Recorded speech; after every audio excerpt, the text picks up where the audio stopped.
Assalamualaikum warahmatullahi wabarakatuh. Apa kabar anak-anak sekalian? Semoga di hari kesekian kalian daring, kalian tetap dalam keadaan sehat walafiat tanpa aral suatu apapun. Semoga tetap sehat hati kalian, jiwa kalian, mental kalian, dan kesiapan kalian dalam belajar. Nah, di sini kembali lagi bersama Bu Uki dalam mapel. Kali ini bukan fisika ya, tapi kewirausahaan. Nah, setelah sebulan kemarin kalian daring bersama Pak Andre dalam materi seni budaya. Nah, pada bulan ini dan berikutnya kita akan belajar bersama-sama tentang kewirausahaan. Nah, sebenarnya apa sih kewirausahaan itu? Oke, kewirausahaan atau kalau dalam bahasa Inggris kalian bisa mengenalnya sebagai entrepreneur seperti itu atau entrepreneurship seperti itu. Jadi di sini kita akan belajar bagaimana kita itu bisa mengemas sebuah produk, membuat sebuah produk kemudian mengemasnya hingga kemudian mempromosikannya hingga mendistribusikannya kepada khalayak umum. Nah, kalau kemarin waktu kelas 10 kalian itu waktu riset membuat sebuah produk. Nah, disinilah di kelas 11 saatnya untuk memasarkannya. Saatnya dunia tahu apa sih produk kalian, saatnya orang-orang tahu apa sih manfaat dari apa yang telah kalian lakukan di waktu kelas 10. Oke, next. Sebelumnya Bu Uki akan mengenalkan dulu tim pengajar dari kewirausahaan, karena di sini Bu Uki tidak sendiri, ada beberapa orang dan kita saling support untuk bersama-sama memajukan kewirausahaan di SMA IT Ihsanul Fikri. Oke, dari kelas 11 MIPA 1, 2, dan 3 itu ada Bu Surati, kemudian kelas 11 MIPA 4 itu ada Bu Uki, kelas 11 MIPA 5 itu ada Bu Surati juga, 11 IPA 6 itu ada Bu Alin, 11 IPS 1-2 itu ada Pak Himawan, dan IPS 3-4 itu ada Bu Sewang. Oke, dari di sini kita akan belajar masing-masing nanti, walaupun videonya ini dibikin bareng-bareng, tapi nanti tetap ya koordinasinya tetap kepada pengampu masing-masing seperti itu. Next. Oke, teman-teman di sini yang beda dari tahun kemarin itu adalah kita riset dan kewirausahaannya itu berbasis sekolah adiwiyata. Nah, mungkin kalau ada yang pernah mendengar tentang Green School atau sekolah hijau, nah itu berkaitan sangat dengan adiwiyata. Nah, sebenarnya apa sih sekolah adiwiyata itu? Nah, apa sih sebenarnya sekolah adiwiyata itu? Nah, di sini ada dasar peraturannya teman-teman. Ternyata di ketentuan tentang sekolah adiwiyata tertera dalam Peraturan Menteri Lingkungan Hidup Nomor 5 Tahun 2013 tentang pedoman pelaksanaan program adiwiyata. Jadi sebenarnya program ini sudah ada sejak lama teman-teman, cuman memang diterapkan di sekolah itu belum lama, dan pada tahun ini sekolah kita berusaha untuk menuju ke sana kayak gitu. Nah, kami tidak bisa sendiri, makanya kita bareng-bareng dengan kalian, dan mari kita wujudkan bareng-bareng apa itu sekolah adiwiyata. Oke, next. Jadi kalau bisa dilihat gitu ya, sekolah adiwiyata itu adalah sekolah yang peduli lingkungan yang sehat, bersih, serta lingkungan yang indah.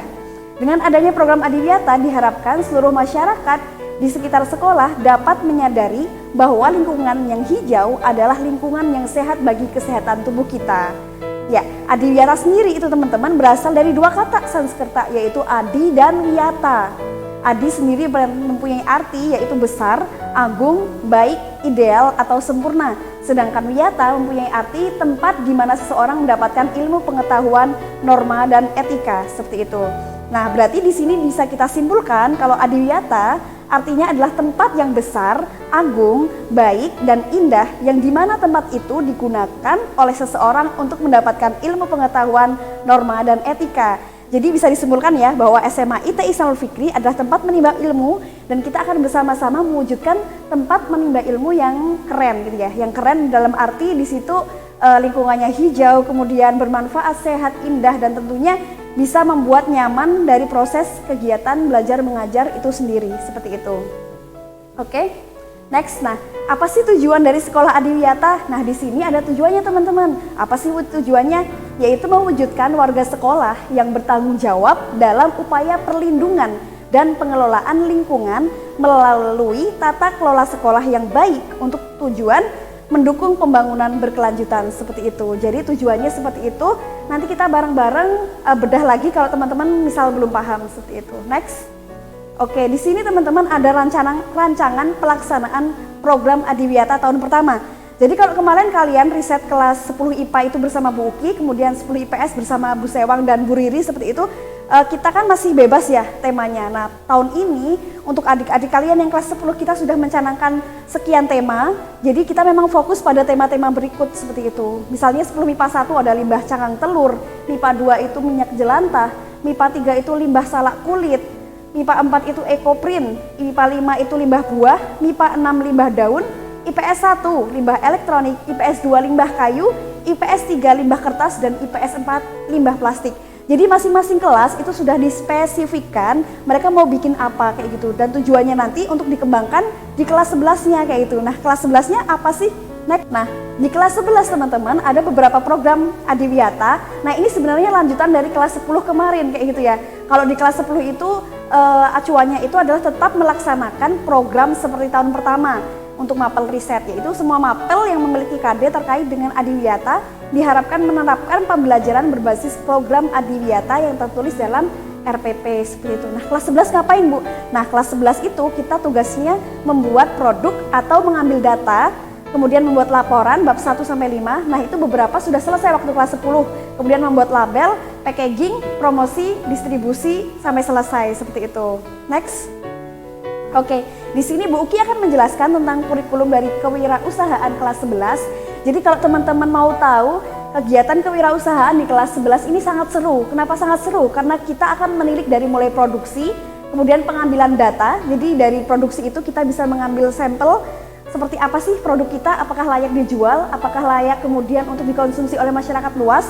Kemudian kita ada labeling. Labeling di sini terkait dengan desain label. Jadi bagaimana sih kita mempromosikan sebuah produk kayak gitu ya, yang itu kira-kira bisa diminati oleh masyarakat. Kemudian ada packaging. Packaging ini terkait dengan kalian bagaimana cara mengemas produk sehingga tahan lama, awet, tahan banting, dan bisa diterima sampai ke konsumen kalian dengan selamat.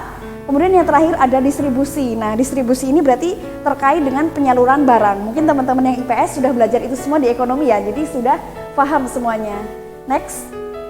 Oke, nah di sini karena videonya ini cuma singkat ya, kita cuma kenalan kayak gitu ya. Di sini ada penugasan entrepreneur. Bagi yang dulu kelas 10-nya diajar Bu Uki sama Bu Riri pasti masih inget dong. Masih inget tentang tulisan kalian tentang riset. Beberapa juga sudah praktik ya. Nah, di sini Bu Uki akan mengajak kalian untuk mengupload kembali gitu ya, judul kalian gitu ya. Kemarin kan sudah dikirimkan ke Bu Uki. Nah, sekarang kalian kirimkan kembali tapi cukup judulnya saja.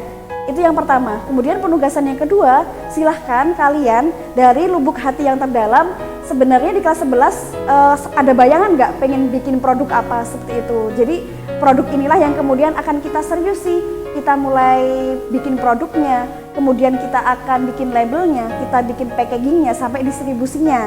Tapi harapannya Bu Uki sangat berharap teman-teman melanjutkan apa yang sudah kalian mulai di kelas 10. Jadi misalkan ada yang bikin apa ya kemarin, es krim misalnya, es krim dari kulit pisang. Nah, itu bisa dilanjutkan di kelas 11. Mari kita desain bagaimana kemasannya, kemudian bagaimana packagingnya sampai distribusinya.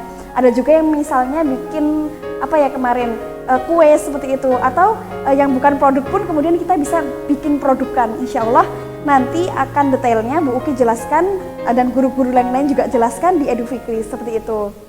Oke anak-anak, begitu saja video pada hari ini, semoga bisa diambil manfaatnya ya.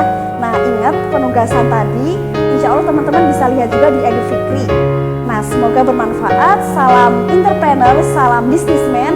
Semoga kita ketemu lagi di Edu Fikri. Assalamualaikum warahmatullahi wabarakatuh.